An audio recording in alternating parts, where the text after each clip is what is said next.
This morning we have the story. We're ready for Genesis chapter 34. And this story is about the treachery of Jacob's sons. So I guess sometimes the apple doesn't fall far from the tree. Jacob was kind of a deceiver, and yes, God changed him, but we should think about that. Our children will often become what we are, or to be honest with you, the people that we hang out with, often we become like them. That's why it's so important that when we think about the people we hang out with, because we often come to be like them. A lot of people. What's the matter, Wesley? Nothing. I couldn't see my screen. So, think about this. A lot of times, when a husband and wife come from two completely different backgrounds, they come from, to some extent, no two men are going to teach the same, okay? But, so to some extent, they have different backgrounds. Even if you're equally yoked, there's still some differences. Oftentimes, maybe a couple will meet in college, and one could be from Oregon and the other one from Virginia, or something like that. Way up, different parts of the world, different traditions, but yet after a lifetime of marriage together, after a lifetime of doing the things together, being together, oftentimes they will become like each other. In other words, she will become a little bit like him, and he will become a little bit like her. And after 20 years of marriage, or 30 years of marriage, or whatever, much of what they say, the way they talk, the way they sound, just like if you are from the north, you have an accent that, like the north, okay? If you go to Tennessee or Georgia or Alabama, anywhere down in those southern states, South Carolina, and you bring one of those guys up, and then you bring a guy from Wisconsin or Montana down to Missouri, and you bring those two together, they sound completely different when they talk. But you leave them together for a while, it's only a matter of time. One will pick up how the other, they will both become a little bit the same. So, my point here is that Jacob was a little bit of a deceiver, wasn't he? He would sometimes do things, say things, and so now this story is about the treachery of Jacob's sons, okay? So, Genesis chapter 38, verse 1. It says, "Now Dinah, the daughter of Leah, whom she had born to Jacob, went out to visit the daughters of the land." Okay? I'll be honest with you. Wade will oftentimes ask me, "Can I go somewhere?" And it's not because I don't trust the people, or even the people of our church. I have a rule that I just about won't let my little girls go be in someone else's house, even if I trust them. I just won't hard to do it. When my boys were growing up, I let the boys, they're grown, and when my boys were growing up, I was the same way with them. I was very picky about where they went, especially if they had, okay, we're Don, stop now. Especially if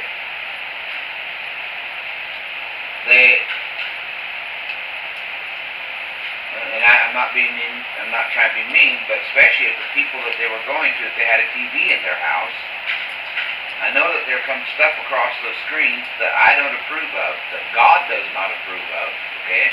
That's why it doesn't really matter what I approve of, but God doesn't approve of it, so I wouldn't allow my children to go there. And that's still often the case in today.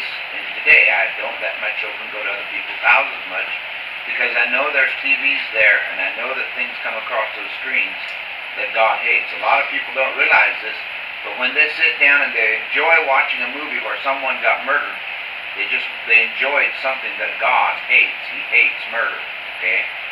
If there is sexual immorality there, then they are watching and enjoying a movie that God hates. If there's lying, drug use, alcohol use, drunkenness, dirty language, any of that, we sit down in front of our TVs in a house and we sit there and we enjoy it. We like it. And so Jacob allowed his daughter here to go out and see the. Maybe she was grown and he couldn't stop her. I don't know. Okay, but here she went out to see the daughters of the land, the people of that area. Okay, I'm afraid I would have told my daughter no, but anyway, so that's what happened. It said when Shechem, the son of Hamor, okay, the Hivite, the prince of the land, saw her, he took her and lay with her by force. Okay, so now if you wonder why I wouldn't let my daughter go, right there is the exact reason. Okay, he took her by force. He raped her. If she hadn't been there, it would not have happened. None of this would have happened. He was deeply attracted to Dinah, the daughter of Jacob, and he loved the girl and spoke tenderly to her. So Shechem spoke to his father Hamor, saying, "Get me this young girl for a wife." Now Jacob heard that he had defiled Dinah his daughter, but his sons were with his livestock in the field. So Jacob kept silent until they came in.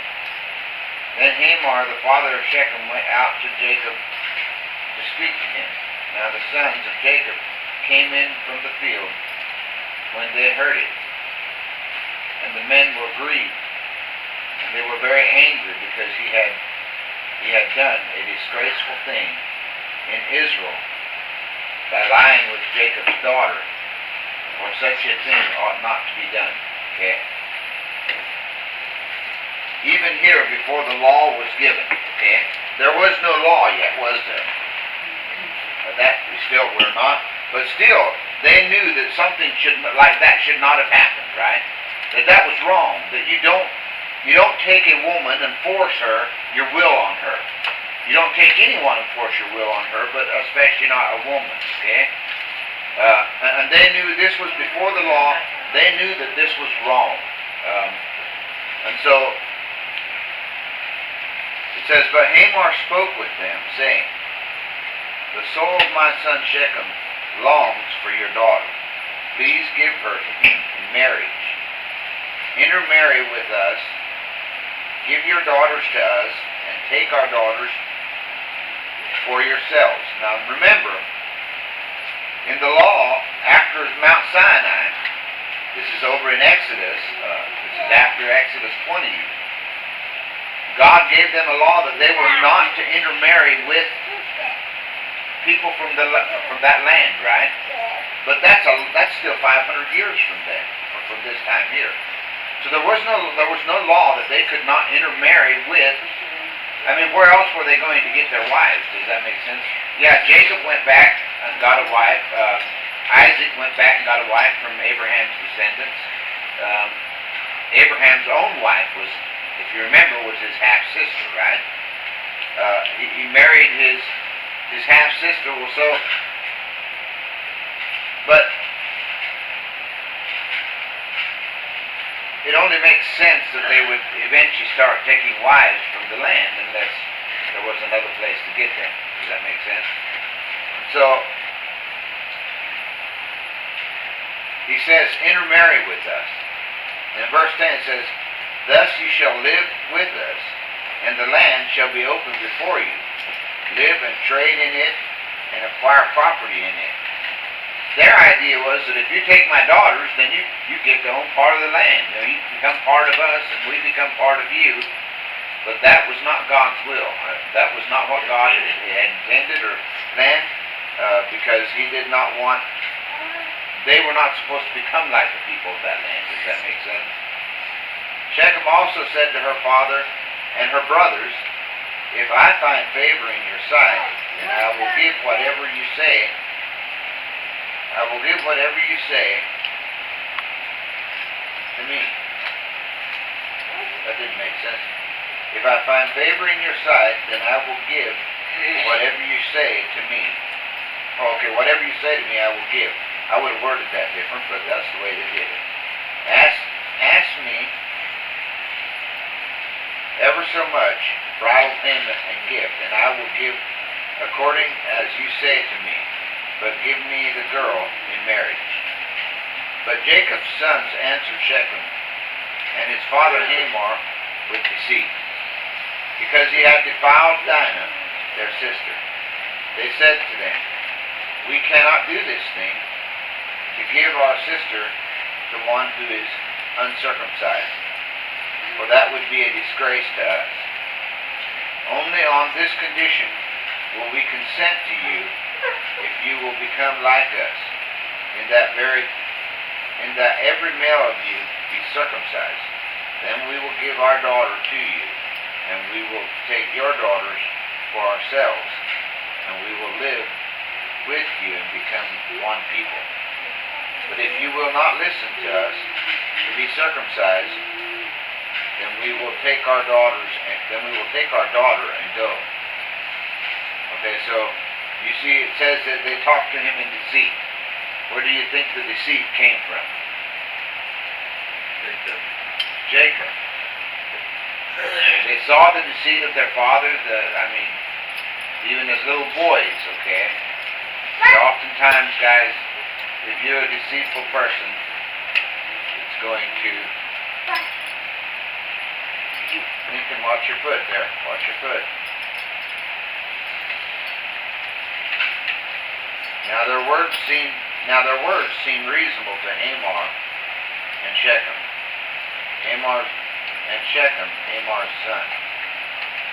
The young man did not delay to do the thing, because he was delightful with Jacob. He was delighted with Jacob's daughter.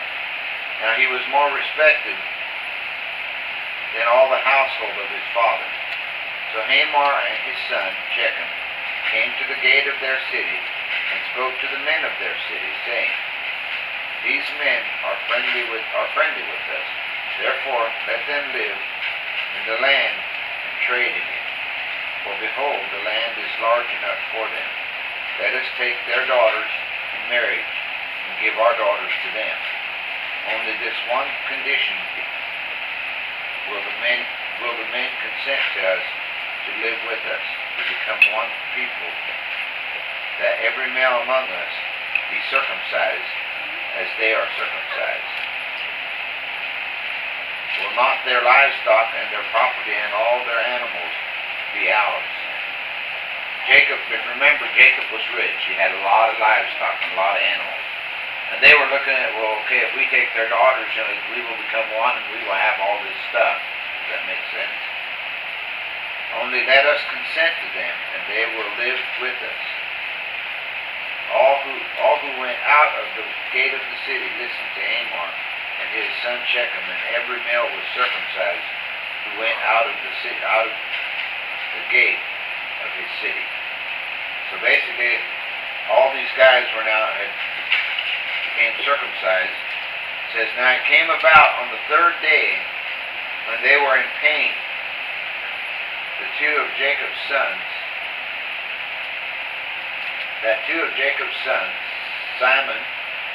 Simeon and Levi, Dinah's brothers, each took his sword and came upon the city unawares and killed every male. They killed Hamor and his son Shechem with the edge of the sword, and took Dinah from Shechem's house and went forth. Alright, so here we see the deceit come full circle, didn't it? It started at home. Guys, this is a great lesson. God didn't warn it here, but he warned in Exodus, right? In Exodus, he warned that basically what he's saying is when he said that he would pass the punishment or the sin onto the third and fourth generation. What he's pointing out here is oftentimes, unless God steps in and changes someone, okay? Oftentimes if a person does something that is evil, is wicked, and a child grows up in that home, he will become just like his father. And it goes on and it goes on until God steps in and changes it. And it goes, and that's why he says it goes on to the third or fourth generation. This deceit was something that you will see throughout for a long time yet in Israel. Jacob's sons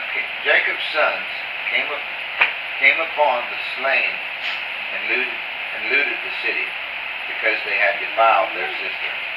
They took their flocks, their herds, their donkeys, and that which was in the city, and that which was in the field, and they captured and looted all their wealth, and all their little ones, and their wives, and even all that was in the houses. So they turned around and took their wives. I don't know if they made them slaves or if they didn't have children with them, but they took their wives. Then Jacob said to Simeon and Levi, "You have brought trouble on me by making me odious among the inhabitants of the land, among the Canaanites and the Perizzites. And my men, being few in number, they will gather together against me and attack me, and I will be destroyed, I and my household." Now, Jacob should have known that God was not going to destroy him. God had promised that he would be with him, didn't he? Here again we see Jacob is a lot like us. He doesn't have faith all the time, does he? We kind of forget. We forget what God has said to us. Jesus has promised us that he will be with us until the end of the day. God promised Jacob that he would always be with him. And we often forget that. We start worrying. Every time we worry, in all honesty, we're saying, "I don't believe you, God. I don't believe you, Jesus." But yet we worry anyway. Now, this very last phrase in this very last sentence, I want you all to pay attention to this. The sons respond to Jacob. They says, but they said, should he treat our sister as a harlot? Now, that has some very significance in it. What does a harlot do? Huh? Prostitute. It runs from one man to the next, doesn't it? There can even be male prostitutes who runs from one woman to the next. Okay? They are not true to any one person. And in all honesty, when you are not true to God, when a person claims to be a Christian, and yet that's what taking God's name in vain is literally. You claim to be a Christian, but there is nothing in you that really is Christ-like, and so you're claiming you're like a harlot. Literally. If you act like a harlot, then should you be treated like a harlot? That's the question of that last phrase.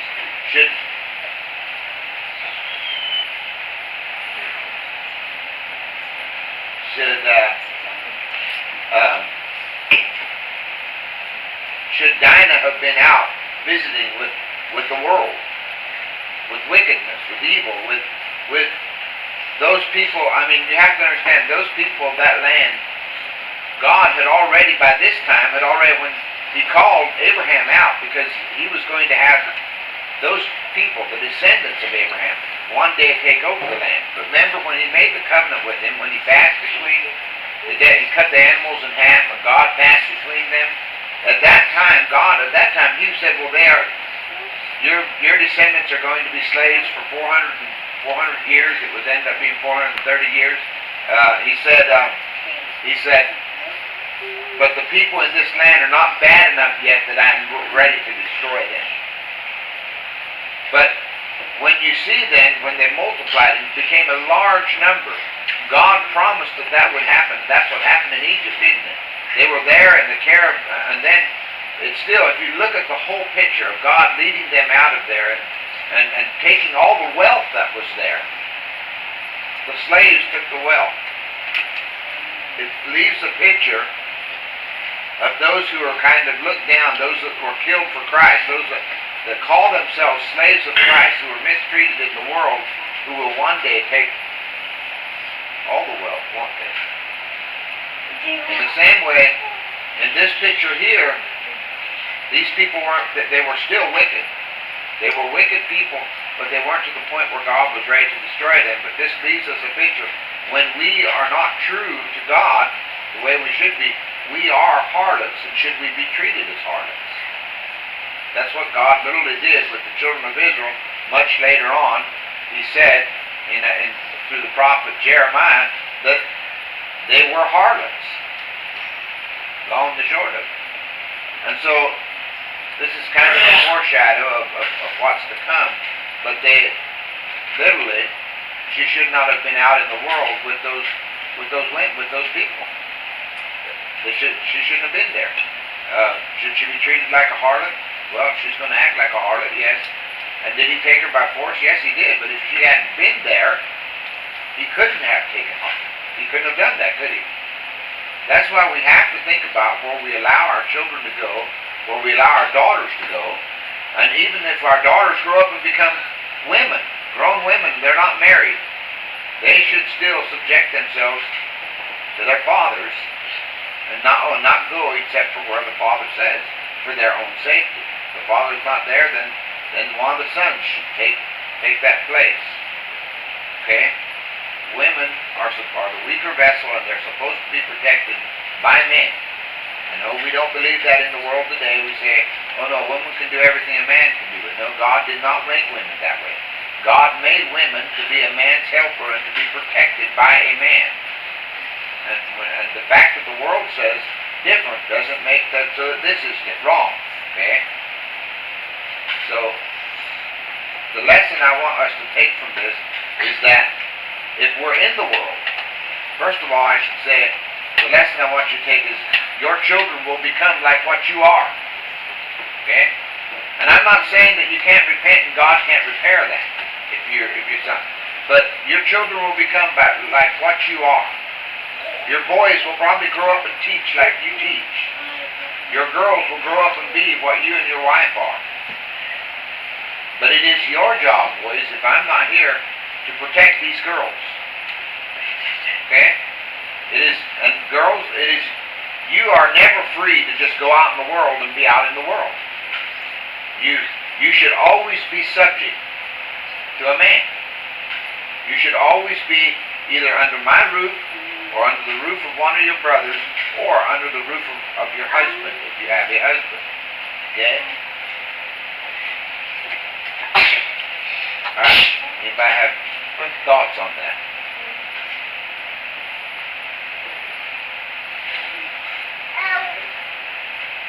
I don't hear anybody speaking up.